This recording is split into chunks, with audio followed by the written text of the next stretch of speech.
Charlie and the Chocolate Factory by Roald Dahl. Pictures by Quentin Blake. Chapter 27. Mike TV is sent by television. Mike TV was even more excited than Grandpa Joe at seeing a bar of chocolate being sent by television. "But Mr. Wonka," he shouted, "can you send other things through the air in the same way? Breakfast cereal, for instance?" "Oh, my sainted aunt," cried Mr. Wonka.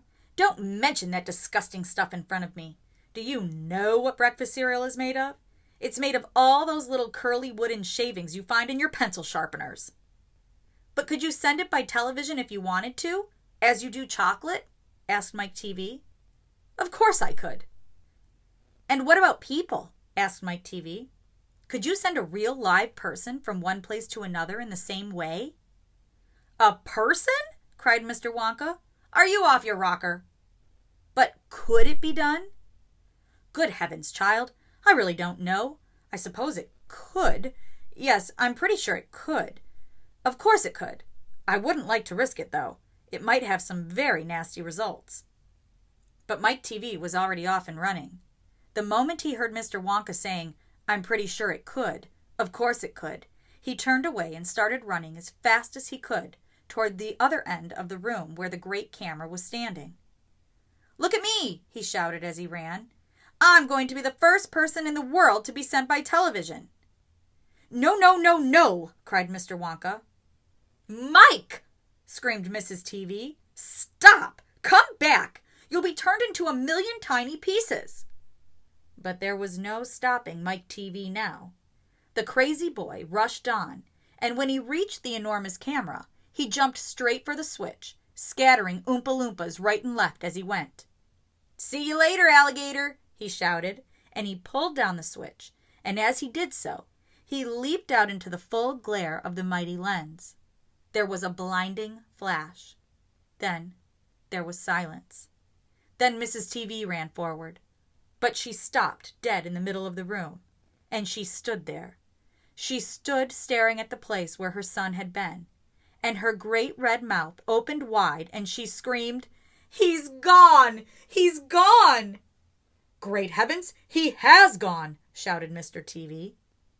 Mr. Wonka hurried forward and placed a hand gently on Mrs. TV's shoulder. "We shall have to hope for the best," he said. "We must pray that your little boy will come out unharmed at the other end." "Mike!" screamed Mrs. TV, clasping her head in her hands. "Where are you?" "I'll tell you where he is," said Mr. TV. "He's whizzing around above our heads in a million tiny pieces." "Don't talk about it," wailed Mrs. TV. "We must watch the television set," said Mr. Wonka. "He may come through at any moment." Mr. and Mrs. TV and Grandpa Joe and little Charlie and Mr. Wonka all gathered round the television and stared tensely at the screen. The screen was quite blank. "He's taking a heck of a long time to come across," said Mr. TV, wiping his brow. Oh dear, said Mr. Wonka. "I do hope that no part of him gets left behind." "What on earth do you mean?" asked Mr. TV sharply. "I don't wish to alarm you," said Mr. Wonka, "but it does sometimes happen that only about half the little pieces find their way into the television set. It happened last week. I don't know why, but the result was that only half a bar of chocolate came through." Mrs. TV let out a scream of horror. "You mean only half of Mike is coming back to us?" she cried. "Let's hope it's the top half," said Mr. TV. "Hold everything," said Mr. Wonka. "Watch the screen. Something's happening." The screen had suddenly begun to flicker. Then some wavy lines appeared. Mr. Wonka adjusted one of the knobs and the wavy lines went away. And now, very slowly, the screen began to get brighter and brighter. "Here he comes!" yelled Mr. Wonka. "Yes, that's him all right." "Is he all in one piece?" cried Mrs. TV. "I'm not sure," said Mr. Wonka. "It's too early to tell." Faintly at first, but becoming clearer and clearer every second, the picture of Mike TV appeared on the screen.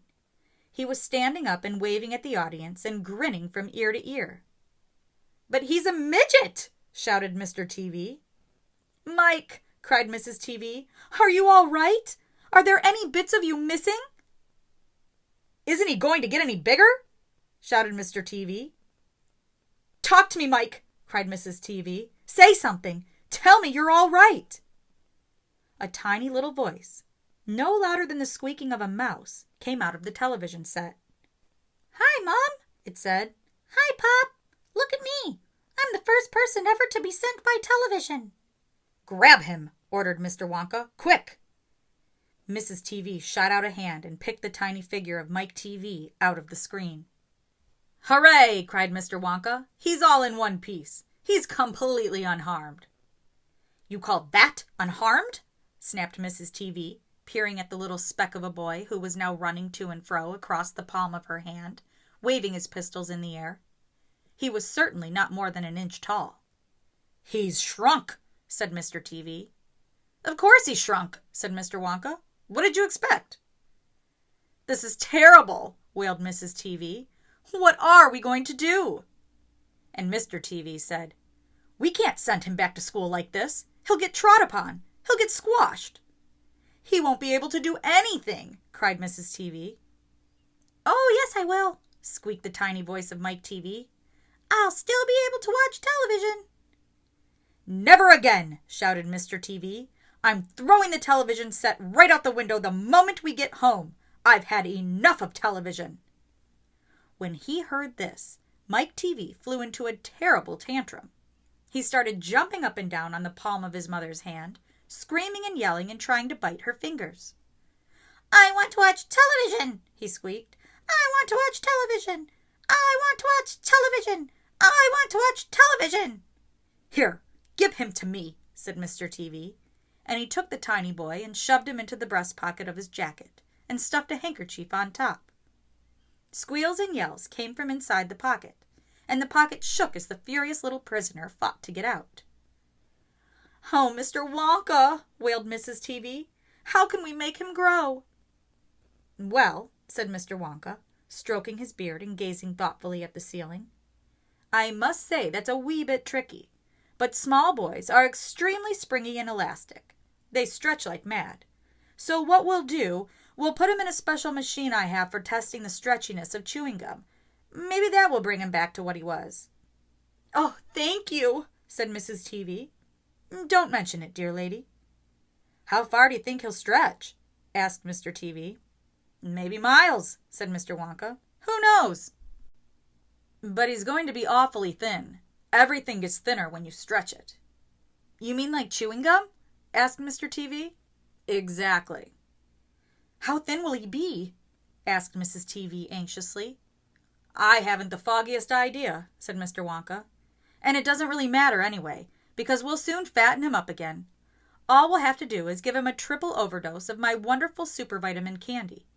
Supervitamin candy contains huge amounts of vitamin A and vitamin B. It also contains vitamin C, vitamin D, vitamin E, vitamin F, vitamin G, vitamin I, vitamin J, vitamin K, vitamin L, vitamin M, vitamin N, vitamin O, vitamin P, vitamin Q, vitamin R, vitamin T, vitamin U, vitamin V, vitamin W, vitamin X, vitamin Y, and, believe it or not, vitamin Z. The only two vitamins it doesn't have in it are vitamin S, because it makes you sick, and vitamin H, because it makes you grow horns out of the top of your head, like a bull. But it does have in it a very small amount of the rarest and most magical vitamin of them all, vitamin Wonka. And what will that do to him? Asked Mr. TV anxiously. It'll make his toes grow out until they're as long as his fingers. Oh, no, cried Mrs. TV. Don't be silly, said Mr. Wonka. It's most useful. He'll be able to play the piano with his feet. But Mr. Wonka, no arguments, please, said Mr. Wonka. He turned away and clicked his fingers 3 times in the air. An Oompa Loompa appeared immediately and stood beside him. Follow these orders, said Mr. Wonka, handing the Oompa Loompa a piece of paper on which he had written full instructions. And you'll find the boy in his father's pocket. Off you go. Goodbye, Mr. TV. Goodbye, Mrs. TV. And please don't look so worried. They all come out in the wash, you know, every one of them. At the end of the room, the Oompa Loompas around the giant camera were already beating their tiny drums and beginning to jog up and down to the rhythm. There they go again, said Mr. Wonka. I'm afraid you can't stop them singing. Little Charlie caught Grandpa Joe's hand, and the two of them stood beside Mr. Wonka in the middle of the long, bright room, listening to the Oompa Loompas. And this is what they sang. The most important thing we've learned, so far as children are concerned, is never, never, never let them near your television set, or better still, just don't install the idiotic thing at all. In almost every house we've been, we've watched them gaping at the screen. They loll and slop and lounge about and stare until their eyes pop out. Last week in someone's place we saw a dozen eyeballs on the floor. They sit and stare and stare and sit until they're hypnotized by it, until they're absolutely drunk with all that shocking, ghastly junk. Oh yes, we know it keeps them still. They don't climb out the windowsill. They never fight or kick or punch. They leave you free to cook the lunch and wash the dishes in the sink. But did you ever stop to think, to wonder just exactly what this does to your beloved tot? It rots the senses in the head. It kills imagination dead. It clogs and clutters up the mind. It makes a child so dull and blind. He can no longer understand a fantasy, a fairyland. His brain becomes as soft as cheese. His powers of thinking rust and freeze. He cannot think. He only sees. All right, you'll cry. All right, you'll say. But if we take the set away, what shall we do to entertain our darling children? Please explain.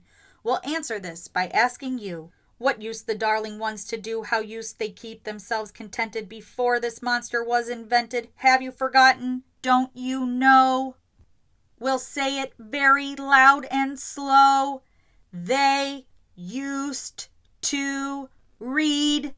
They'd read and read and read and read and then proceed to read some more. Great Scott Gadzooks, one half their lives was reading books.